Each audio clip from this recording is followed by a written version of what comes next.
La cave de Beau-Rivage, c'est une cave emblématique, c'est une cave qui a beaucoup d'histoire, qui a été construite avec le temps, déjà par la famille Meyer au départ, qui ensuite a mandaté plusieurs sommeliers, et les sommeliers, chacun a contribué justement à compléter le tout. C'est l'exemple avec des bouteilles mythiques comme Cheval Blanc 1947, La Tour 1947, des Lafite Rothschild 1945 ou 47. Bien des millésimes sont là, tels les 61, les 29 sur Mission Aubryon par exemple 1929, ou Aubryon également, des 1921, des Château Margaux 1928. On commence sur la plus vieille bouteille qui est plus qu'un trésor, qui est une histoire, qui est Cheval Blanc 1911, qui a plus de 100 ans.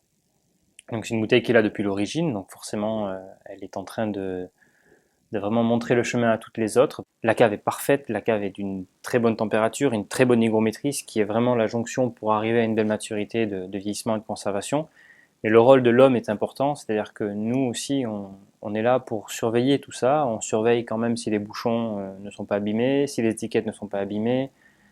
Et en même temps, on achète aussi encore du vin aujourd'hui, ce qui permet, en achetant du vin, de protéger quand même ces vieux millésimes qui sont accessibles. Certains sur la carte des vins ont des prix accessibles, donc malgré tout, on peut vite aller dessus.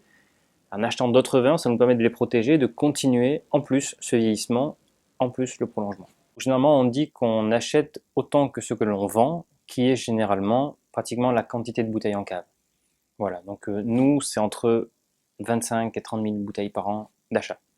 Alors sur les gros stocks de millésimes anciens, il est vrai que Cheval Blanc 1947 et La Tour 1947, ainsi que Lafite Rothschild 1947 et Mouton 1947, font partie des gros stocks.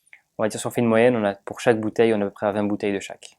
Quand on prend une bouteille et quand on décide de travailler avec cette bouteille-là, c'est qu'elle nous a vraiment plu et qu'on a envie de la faire partager. Mais voilà, il est vrai que malgré tout, il y a toujours quelques bouteilles qui nous émoustillent un peu plus. Et moi, aujourd'hui, celle qui m'a vraiment touché, c'est le Cornas de chez Franck Balthazar, la cuvée qui s'appelle Sans Soufre, sur le millésime 2012, qui est une bouteille que je trouve d'une pureté magnifique, à la fois travaillée sur des arômes de fruits intenses, une très belle densité, beaucoup de profondeur aromatique, un vin qui a une complexité, une générosité dans l'expression qui est très belle, à la fois on sent le côté très terroir, la structure, la densité des vins, un tanin subtil, beaucoup de soyeux.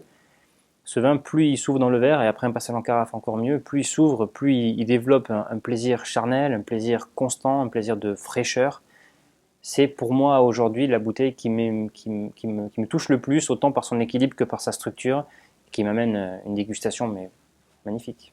Écoutez, je ne suis pas médecin, je ne peux pas répondre, je ne sais pas du tout si c'est bon ou mauvais pour la santé. Ce que je sais, c'est que je pense que se faire plaisir avec 2 verres de vin par jour, c'est le minimum qu'on doit faire. Alors merci Vincent et puis santé. Merci à vous Chantal. Santé.